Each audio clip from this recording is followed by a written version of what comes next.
자, 세 번째 세금 관련된 이슈 중에서 여러분 이런 거 궁금하실 겁니다.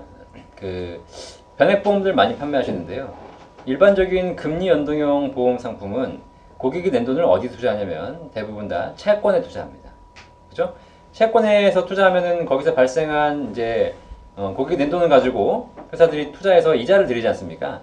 자, 그러면 그 이자에 그 고객이 받게 되는 소득도 결과적으로 뭐냐면 이자 소득입니다.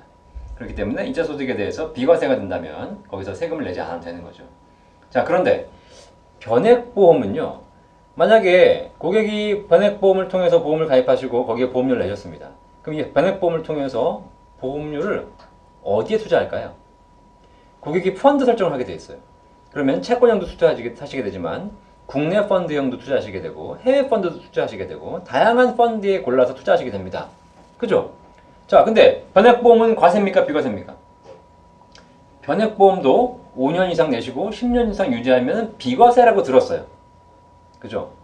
그 비과세 상품이라고 알고 있는데, 자, 그러면 제가 똑같이 질문 드려볼게요. 변액보험을 가지고 국내 펀드에 투자하면 국내 주식의 매매 차익은 국내 주식을 통해서 벌어들인 차익은 원래 비과세입니다. 우리나라 주식 거래 해보신 분 아시겠지만 상장 주식 거래하시면 내가 10,000원에 사서 15,000원에 팔면 5,000원에 대한 차익은 세금을 매기지 않습니다. 그죠? 근데 우리나라가 지금 현재 세법상 해외 펀드 투자한 것은 해외 투자한 것은 세금을 매깁니다. 고객이 물어보십니다. 근데 중요한 건 제가 지금 변액보험 가입해가지고 50%는 국내 펀드로 하고 50%는 해외 펀드로 할 건데 이 해외 펀드에서는 세금이 발생하지 않습니까? 해외 펀드로 내가 수익을 내는데 거기서 양도차익에 대해서 세금을 내야 되는 거 아닙니까? 라고 물어보신다는 거예요. 어떻게 하실래요? 이런 부분에서 세금이 발생할 수 있다고 얘기하시면 여러분 글쎄요. 변액보험은 비과세라 그랬는데 이거 세금 나오나요? 고민하신다는 겁니다.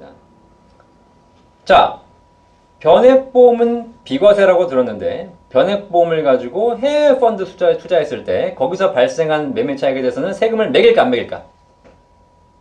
궁금하시죠? 네. 자, 이 부분도 우리가 세금에 대해서 명확하게 정리가 안 되어 있기 때문에 그렇습니다. 세금에 대해서. 자, 세법에 보면요. 뭐라고 나왔냐면요. 이렇게 나와 있습니다. 세금과 관련해 가지고 저축성 보험의 보험 차익 과세에 대한 규정에 이렇게 나와 있거든요. 뭐냐면 내가 중간에 해지한 환급금 또는 만기에 받은 환급금에서 기납입 보험료, 내가 낸 보험료 원금을 뺀 금액을 저축성 보험의 보험 차익이라고 한다라고 되어 있어요.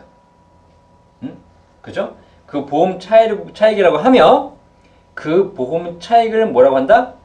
이 보험 차익을 이자 소득으로 간주한다라고 되어 있습니다. 그래서 이자 소득에 대한 세금을 과세한다라고 저축성보험의 보험차익 세법 규정에 나와 있어요.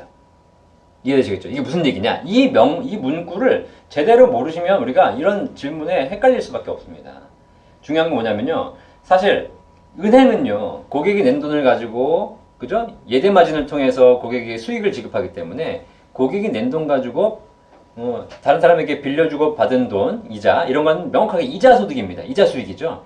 그렇기 때문에 은행에 있는 거의 모든 수익은 다 이자 소득으로 확정되기 때문에 이자 소득세를 내는 게 맞아요. 근데 보험을 가입한 고객이 그 보험료를 보험회사가 뭘로 불리느냐? 이거 알 수 있어요? 없어요? 보험회사가 이걸로 주식 투자를 할 수도 있고, 뭐 부동산을 살 수도 있고, 그죠? 여러 가지 뭐 채권 투자할 수도 있고, 해외 투자를 할 수도 있고, 보험회사가 다양한 방법으로 투자해서 고객에게 적립금이라는 걸로 돌려드리지 않습니까? 결국은 변액보험이 해외 펀드에 투자하건, 국내 펀드에 투자하건, 채권에 투자하건 관계없이 거기서 발생한 모든 수익에 대해서는 다 뭘로 본다? 이자 소득으로 본다. 그래서 이자 소득세를 과세하겠다. 그런데 5년 이상 내고 10년 이상 유지하면 과세하겠다 안 하겠다? 그 조건을 지켜준다면 비과세하겠다. 이겁니다.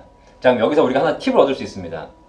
만약에 우리 일반인분들이 해외 펀드를 투자해요. 해외 펀드를. 해외 펀드 투자하게 되면 내가 해외 펀드를 1억을 투자하기로 했습니다. 그래서 중국이나 미국에 투자하십니다. 근데 중요한 건 투자해가지고요. 1년에 30% 수익이 났어요. 3천만 원 수익이 났습니다. 그럼 어떤 일이 벌어질까?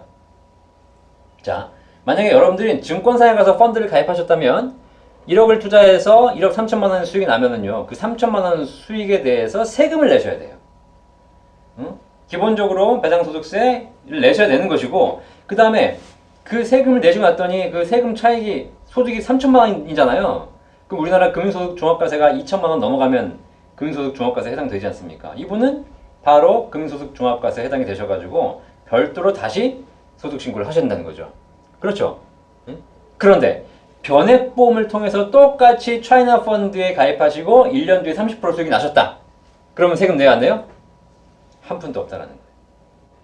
똑같이 차이나 펀드를 가입하셨음에도 불구하고, 똑같이 해외 펀드를 투자하셨음에도 불구하고 증권사를 통해서 가입하신 분들은 세금을 내셔야 되는 것이고, 변액보험을 통해서 가입하신 분들은 세금이 한 푼도 없는 이런 상황이 발생하게 되는 거죠.